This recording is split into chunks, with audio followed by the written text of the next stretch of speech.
The Switch, as we all know, has an ever-growing library of games. One thing that has certainly helped Nintendo's input on their wonderful hybrid console are the ports of Wii U games. And why not?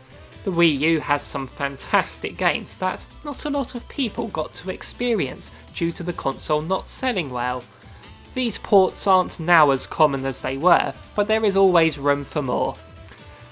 I found the best ports were the ones that added value and weren't just straight up conversions, such as Hyrule Warriors including all the content from both versions, or Mario Kart 8 Deluxe adding a whole new battle mode as well as all the DLC. So as well as listing 10 games I think should get ported over, I will also try and think of ways value can be added. There are a few big games that have had sequels on the Switch, so they won't be included, such as Smash Bros, Splatoon and Mario Maker. And as always, I don't want to spoil what's coming up on the list, so the games you've seen so far are my honourable mentions. So I'm Dave, and here are my top 10 Wii U games that I think should get ported to the Switch. Number 10. Paper Mario Color Splash. I'm putting this at the bottom of the list for two reasons. Firstly, I would much rather they remade Thousand Year Door, but since this video is about Wii U games, I'll talk about Color Splash. And secondly, I think the time to release this on the Switch has long passed. At the reveal trailer, we all saw this followed more in Sticker Star's footsteps over the originals. I was disappointed by this and I didn't buy the game at first.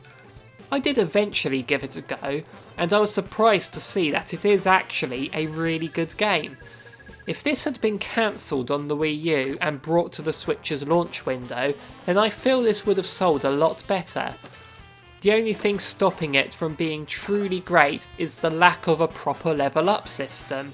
So maybe if they could implement one in the remake for the Switch, then this would definitely cement this game as a must-buy, as it got a lot of other things right. The humour, the story, the level structure was all a lot of fun and very enjoyable to play. Let's just make the battles matter more. Or just remake Thousand Year Door instead, whatever you feel like. Number 9. Zombie U. This was a launch game for the Wii U. I remember going to Eurogamer 3 months beforehand. The queue to try out the Wii U was an hour long, but all the games were there. Nintendo Land, Mario, Rayman Legends, but Zombie U had its own section, and that queue was an hour and a half. Clearly it was a popular game before it came out. Of course I did both areas, waited in both queues, and when I finally got that chance to play Zombie U, I went through the wrong door and crashed the demo. Not the best start. This did utilise the gamepad very well and had a great premise to it, where if you die, you stay dead and play as a different character. If you find your old zombified character, you would get a chance to get all of your stuff back. The heavy use of gamepad controls would usually deter me from suggesting this game, but it's already made it to the other consoles under the name Zombie. So I don't see why this couldn't get itself an eShop release, maybe at a slightly lower price tag though. Number 8. The Legend of Zelda: The Wind Waker. So that Wind Waker got itself a remake on the Wii U, and it massively improved the game and made it flow a lot better with the faster sailing and condensed Triforce quest, and it is a ton of fun to play. It was also fantastic to be able to play it completely on the gamepad, but it was a shame you couldn't go far with it, as you needed the gamepad near the console. So having it on the Switch would make it fully portable, but I don't think I can really justify paying full price for a port of this remake, especially considering I own both the original and the Wii U versions already. But one way that would make it worth it is if the cartridge included the Twilight Princess remake as well. Both of these games on one cartridge would be amazing value, especially for people who didn't get these on the Wii U, and it would definitely be a day one purchase for me. Whether you want to sail the great seas in a talking boat, or tackle the Twilight Realm as a wolf, The Legend of Zelda HD Collection would definitely be an adventure worth taking with you. Number 7. Batman Return to Arkham. Yeah, I know this wasn't on the Wii U, but Arkham City was, and I really enjoyed it on there. Using the gamepad to have a constant map displayed and switching between the items on the fly made this a joy to play. Obviously, we'd have to lose that feature on the Switch, so let's bring that Arkham collection other consoles have enjoyed to make up for it, DLC included as well. Whether it's creeping along the dark and slightly claustrophobic corridors of Arkham Asylum, or soaring around the more open Arkham City, playing as the Dark Knight has never felt so satisfying. Both are phenomenal games, and I'd love to be able to take them on the go, while Alfred tries to persuade me to take a sandwich. I'll get drive-through.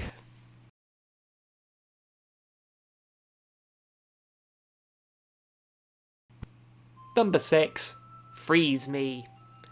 This is a cute, fun little 3D platformer on the Wii U's eShop. I remember hearing about this one before its release and getting excited for it. It was made by one person, who based the character on his girlfriend, and it was inspired by games like Mario 64.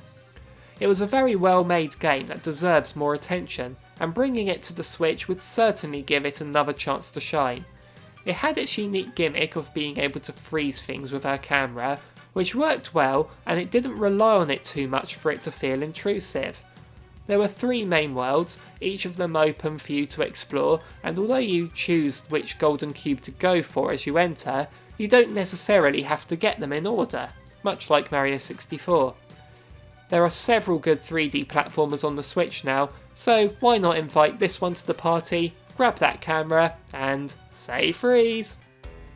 Number 5. Extreme Exorcism. Another eShop gem I'd never hear anyone talking about.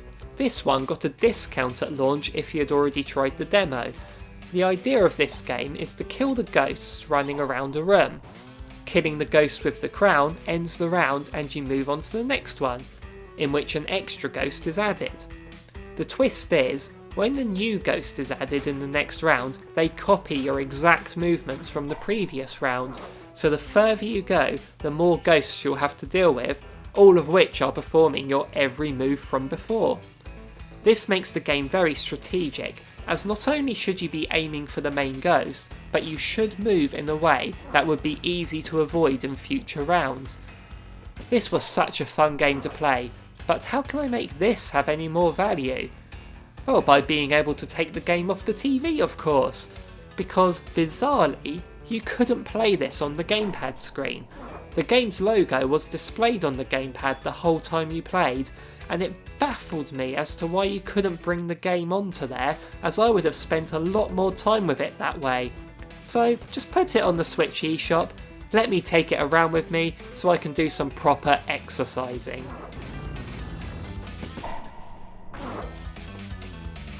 Number 4. NES Remix.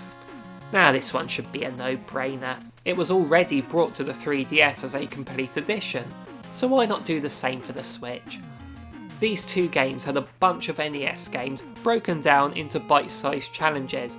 Imagine if WarioWare invaded the NES app on Nintendo Switch Online. It rated you on your performance with a 3-star rating system, where the stars turned rainbow for getting the highest rank. The game really shined in the remix challenges, where instead of playing a small section of a game in its original state, they would throw in extra gimmicks to hinder you, such as making the colours go or putting characters in the wrong game. So let's see the complete version on the eShop, maybe add some extra challenges to entice returning players, and if it sells well enough, let's see a SNES remix too. I have the controller, so why not? Number 3. The Wonderful 101. This was a much hyped game when the Wii U launched. It didn't come out immediately, but man was it worth the wait. You took control of the wonderful 100, superheroes who could take different forms, such as a hand, a sword, a gun or a whip. There were others you could unlock as the game progressed, but the way you activated them was by drawing the shapes on the Wii U gamepad. The main criticisms this game received was over how awkward this was. I found with practice it was manageable, but I also found that it was a lot easier to draw using the right analog stick. Maybe finding a way to rework these controls could make the game more accessible and help justify a remake. But the game is a ton of fun to blast through anyway, so I can see this being a popular port whether they change the controls or not. Number 2. Super Mario 3D World. Yes, we have Mario Odyssey, but this is a very different style of 3D Mario that can happily sit alongside it. I'm surprised this hasn't already been brought to the Switch, so maybe they've got something special planned for it. More Captain Toad challenges? An extra world? Who knows? A few ideas I had that would be awesome is firstly to add a new character or two. One easier option would be Toadette, as she could play the same as Toad, maybe without the super crown this time since Peach is playable. And speaking of Peach, we could also have Daisy who could control just the same as her. And those two additions can bring a bit more variety to the characters without as much work needed as creating new characters from scratch. But new characters they could build from scratch, you could have Yoshi, he could control just like you'd expect him to, and maybe he doesn't pick up items to make up for that. Wario, he could be slower but break certain types of blocks, and maybe let's give Waluigi some much needed game time, creating something new to inspire Sakurai to finally come up with a Smash moveset. I could go on all day about what characters could be added, but another idea would be to add all the levels from 3D Land as a nice bonus, like how Rayman Legends included levels from Origins. I don't ask for much, do I?